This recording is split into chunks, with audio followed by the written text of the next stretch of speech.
اللہ رب العزت نے ان کو بہت کچھ عطا فرمایا ہے علم میں سے، جس کی وجہ سے ہم ان کو دیکھ رہے ہیں اور خوشی ہو رہی ہے۔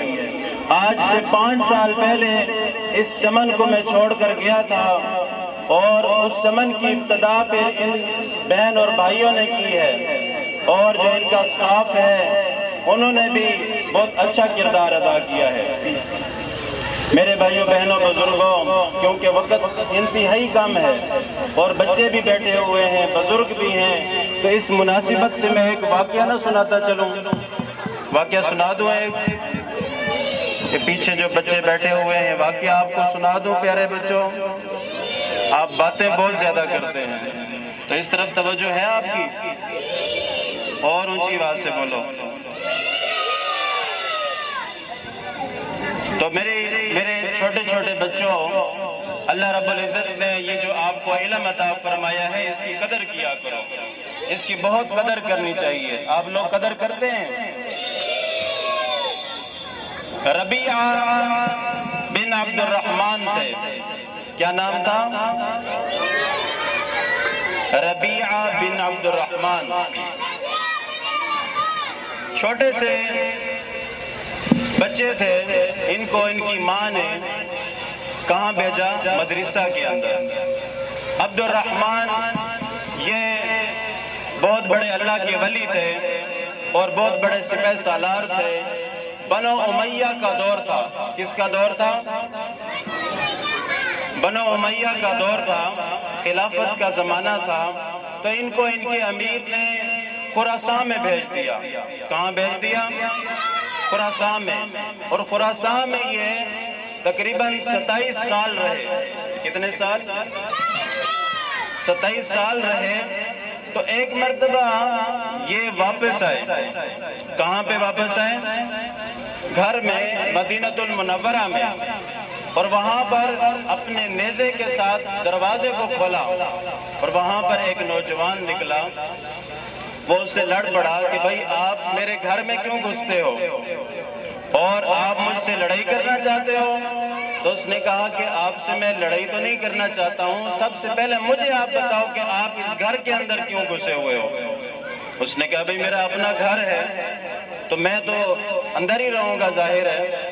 تو یوں ہی ان کی آپس میں چپکلش ہو گئی، الجھ گئے آپس میں۔ تو ماں ربیعہ کی دیکھ رہی تھی، سن رہی تھی یہ باتیں دروازے کی چوکھٹ کے پیچھے سے۔ تو اس نے جب دیکھا کہ یہ معاملات خراب ہو گئے ہیں، اور وہاں سے مالک بن انس بھی تشریف لے آئے رحمت اللہ تعالی علیہ۔ سارے بولو رحمت اللہ تعالی علیہ۔ مالک بن انس بھی آ گئے، وہ بھی چھڑانے لگ گئے کہ بھئی آپ الجھو نہیں آپس میں۔ تو ان کی ماں نے کہا اللہ کے ولی یہ آپ کا کون ہے؟ بیٹا ہے۔ یہ کون ہے؟ آپ کیونکہ 27 سال کے بعد اپنے گھر میں آئے ہیں، تو جس وقت آپ یہاں سے روانہ ہو رہے تھے تو یہ میری کوکھ میں تھا۔ جس وقت آپ چلے گئے اس کی پیدائش ہوئی۔ اس نے کہا اچھا مجھے وہ دینار دو، وہ مجھے دینار دو جو میں آپ کو دے کر گیا تھا، وہ دینار جو میں آپ کو دے کر گیا تھا وہ مجھے لے کر دو۔ کہ وہ کہاں ہے؟ اس نے کہا میرے پاس موجود ہیں، لیکن ایک جگہ میں نے دفنا دیے ہیں۔ بچے سن رہے ہیں؟ توجہ کرو، میری طرف توجہ، میری طرف توجہ۔ تو انہوں نے کہا میرے دینار کہاں ہیں؟ اس نے کہا میں نے زمین میں کیا کر دیے ہیں؟ میں نے دفن کر دیے ہیں۔ انہوں نے کہا اچھا تو آپ تھوڑا آرام کریں، سکون کریں، کھانا کھائیں۔ حضرت نے کھانا کھایا، یہاں تک کہ ربیعہ بھی وہاں سے مسجد کی طرف تشریف لے گئے۔ کون؟ ربیعہ وہ مسجد کی طرف تشریف لے گئے اور درس دینا شروع کر دیا حدیث کا یا قرآن کا۔ اور یہاں پر ان کے والد عبد الرحمن وہ بھی تھوڑی دیر تک مسجد میں تشریف لے گئے کہ نماز پڑھ کے آؤں۔ تو لوگوں سے پوچھا کہ یہ بندہ ایک درس دے رہا ہے، یہ ہے کون؟ تو اس نے کہا یہ ربیعہ ہے بن عبد الرحمن۔ تو اس کے دل میں بہت محبت بیٹھ گئی کہ دیکھو میرا بچہ ہے جو یہاں پر امامت کرا رہا ہے، جو حدیث کا سبق دے رہا ہے، بڑا خوش واپس لوٹا۔ اس نے اپنی گھر والی سے کہا کہ تو نے اچھی پرورش کی ہے ماشاءاللہ، اور آپ نے یہ جو پھول کھلایا ہے، یہ نوجوان بنایا ہے، اس کے اوپر میں آپ کو داد دیتا ہوں، اللہ آپ کو خوش رکھے۔ اس نے کہا اس کے بعد میں آپ سے کہتا ہوں کہ وہ دینار کہاں ہیں؟ کتنے ہزار دینار دے کر گئے تھے؟ توجہ ہے؟ کتنے دینار دے کر گئے تھے؟ بولو 30,000 دینار دے کر گئے تھے۔ 30,000 دینار۔ دینار ہوتا ہے سونے کا، درہم کس چیز کا ہوتا ہے؟ چاندی کا۔ درہم چاندی کا اور دینار کس کا؟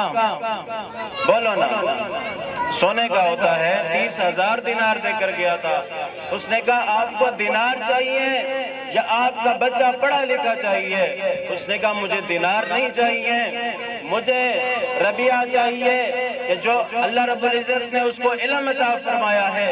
تو فرمایا کہ جو تو دینار ہمیں دے کر گیا تھا، میں نے اس کی پڑھائی کے اوپر خرچ کر دیے ہیں۔ تو بڑا خوش ہوا۔ اس نے کہا دیکھو اللہ رب العزت نے یہ عطا فرمایا ہے، تو میں آپ سے کہنا چاہتا ہوں کہ اپنے بچوں کے اوپر خرچ کریں اور خوب خرچ کریں۔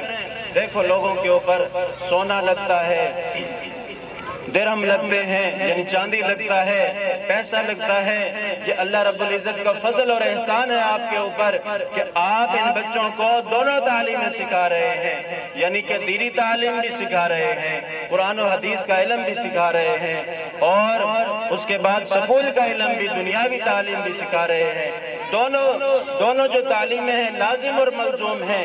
بعض جگہوں پر صرف دینی تعلیم سکھائی جاتی ہے، دنیاوی نہیں سکھائی جاتی۔ میں سمجھتا ہوں کہ دینی اور دنیاوی دونوں سکھانی چاہیے۔ تو اللہ رب العزت نے آپ کو اس محلے کے اندر ایسا ادارہ عطا فرمایا ہے جس کے اندر دین بھی سکھایا جا رہا ہے اور دنیا کو بھی پہچاننے کی جو ہے قدر سکھائی جا رہی ہے کہ یہاں پر دنیا کے اندر رہنا ہے تو دین اور دنیا کو دونوں کو ساتھ لے کر چلنا ہے۔ میری عزیز بہنوں، میرے بھائیوں، میرے چھوٹے سے بچے جو دور بیٹھے ہوئے ہیں، میں آپ سے درخواست کرتا ہوں دونوں علم کو ضروری سمجھیں۔ اور یہاں پر عبدالکریم سر نے جو ہے آپ کو ایک تحفہ جو ہے عطا فرمایا ہے، عطا دیا ہے، اور یہاں پر آپ کو سکول اور درس دونوں کی تعلیم دی جاتی ہے۔ دوسروں کو بھی دعوت دیا کریں اور خود بھی اس پہ چلنے کی جو ہے اللہ سے درخواست کیا کریں۔ دعا کرتا ہوں کہ اللہ تعالیٰ آپ کے دلوں کے اندر، میرے دل کے اندر قرآن و سنت کی روشنی بٹھانے کی توفیق عطا فرمائے۔